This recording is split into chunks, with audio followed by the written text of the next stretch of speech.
The co-host of the Acquired podcast, publishing a deep dive into the business of the NFL ahead of this weekend's big game. Join us right now to discuss the Super Bowl and so much more. Ben Gilbert and David Rosenthal, good morning to you.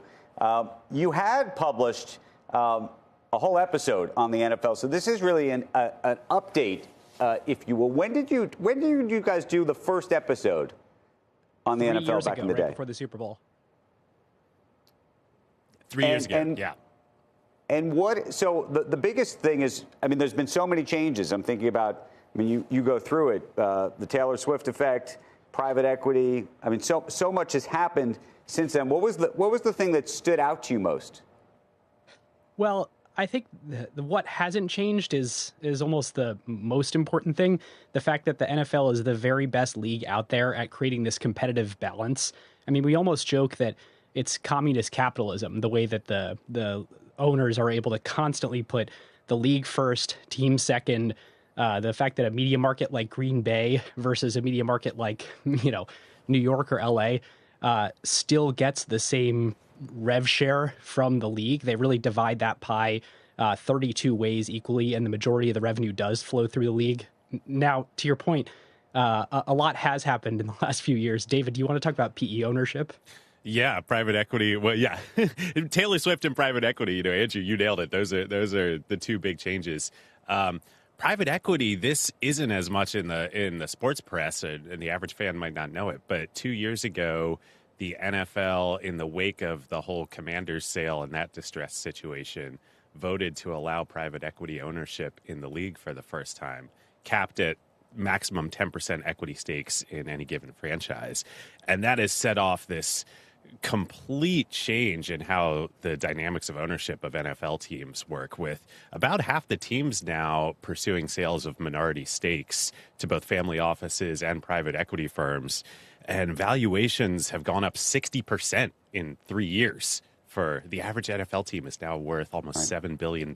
So I think over $7 billion. It's incredible. What do you guys think of this? And you guys speak to it in this sort of, the NFL is a uniquely American league. Most sports, most companies are always trying to grow outside of their market, right? They're always trying to go global. Everybody's trying to go global. The NBA clearly has done that. Do you think that there is another leg that is a global leg, or do you think that they have just succeeded at trying to own a particular market? The U.S. is obviously a massive market, and that they can continue to grow it right here. I mean, that is the $23 billion revenue question right there.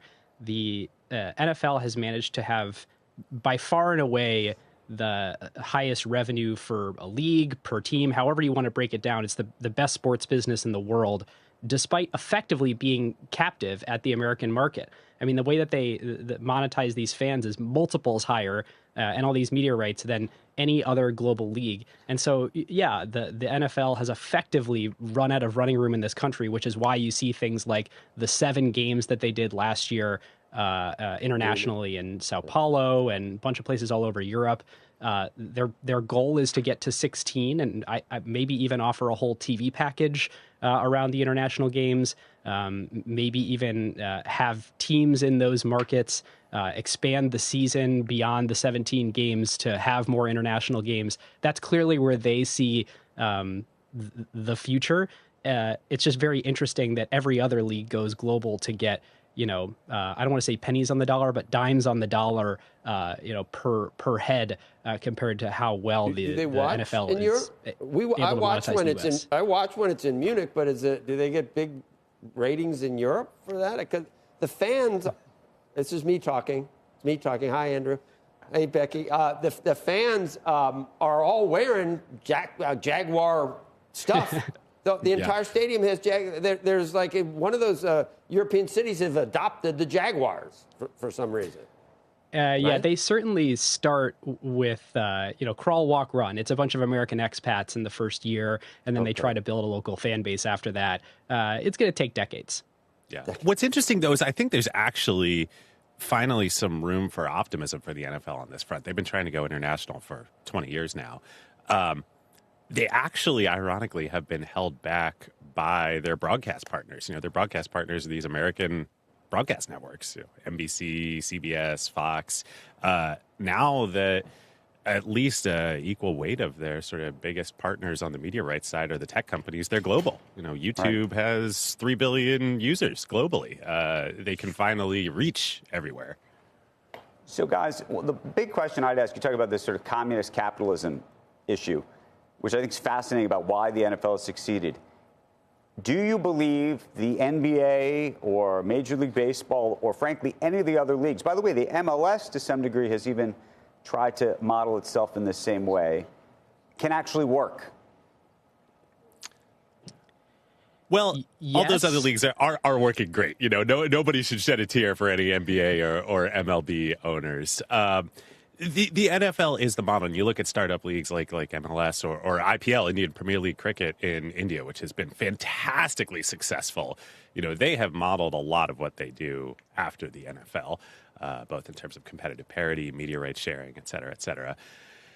For the older established American sports, it's going to be tough. It's going to be really tough for the Dodgers or the Yankees to say, hey, we're in the name of the goodness of the league and the future of the sport, we're going to give up our own cable network. We're going to give up all the media rights that come up with that.